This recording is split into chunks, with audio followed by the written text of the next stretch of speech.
Alright, so what's on the next page? What? This is me, an unqualified guy on the internet who makes math videos. And this is a test, completely randomized, containing questions from preschool to Unit 4 mathematics. I have 20 pages of this unpredictable horror and a time limit that is narrowed down to half an hour. Whenever you flip a page, you have no idea whether you'll get count the apples or count your brain cells. But in order to understand how I got into the situation, we need to go back to the very beginning. Every single test I've ever taken suffers from the same flaw. You actually know what you are being tested on. That's boring.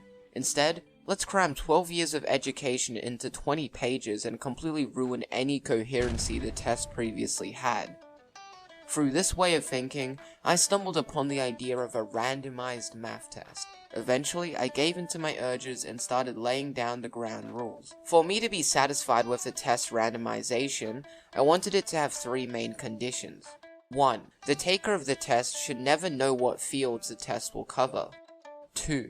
The test should be truly randomized, free from any human interference and left up to pure probability. And 3. The test should make sense and be somewhat functional as a mathematics exam. Originally, the plan would be to get a friend to select from a pool of mathematics and forge a test for me to take. The flaw with this approach was that the generation was not left up to pure probability, as a human was technically selecting what and what not to put in. The next approach was to create a pool of mathematics, but this time have a computer randomly pick from the pool. The issue this time was that I still had control over what was put into the pool, making the test plagued by my interference. The final approach that I settled on was to create several question structures and have a computer randomly fill the blank spots with numbers that would make sense. After settling on an approach, I did some basic research on what different grade levels were learning and compiled some of the most common question structures from each exam. As an example, I could borrow the structure from this number chart, then empty out the numbers and have a computer refill the table in a random method. This was repeated for a majority of the questions up to grade 12.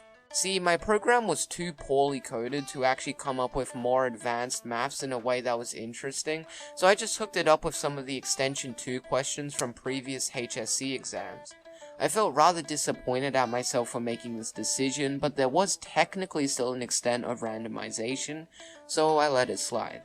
After around a week, I ran the randomization, printed it out as a PDF, shuffled the pages, and sat down with a half an hour to take the test. Anyways, enough rambling, let's start the timer. The first couple of pages were really easy, with the hardest question being some basic geometry. But then...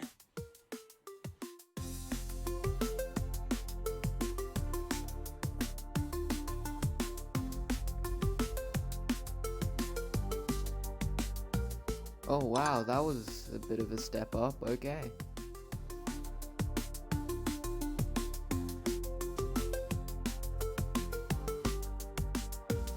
Oh god, it did the same question twice. I'm pretty sure this isn't even factorable.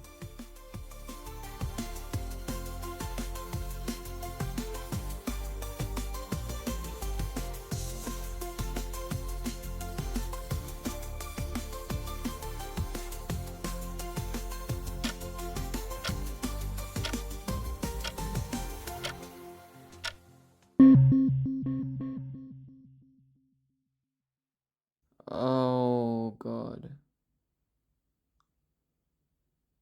Oh. Alright, that was an experience. The test turned out surprisingly well, and every page turn did indeed feel like the misery I had wished for. But why limit this experience to only me? I should share this test with other people. Alright, Jonathan, so do you want to take the randomized test? Oh man. Oh my goodness. Convert words to numerals. Alright, good job. What is this? Alright, next page. Find the... That's... It was apples to be... Bro, I didn't learn about gravity yet. What the heck? It's an imaginary number. That does not make sense, but okay. Just a heads up, you're almost halfway through with the timer. If an animal is a herbivore, then it eats meat. If an animal is not a herbivore, then it eats meat. an animal eats me, then it's no. If an animal does not eat me, skip that. Right proof. What if I say nah, I'm good?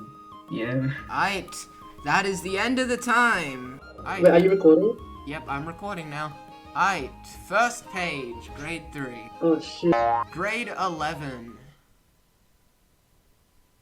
I assume you know calculus? Bro, what the hell? I didn't even know how to read the time, honestly. Wait, are you serious? Yeah, I have no idea how to read the time, not gonna lie. I think I got this, bro. Man thinks he got this, bro. Wow. Thanks for the encouragement. Oh. Ran out of time.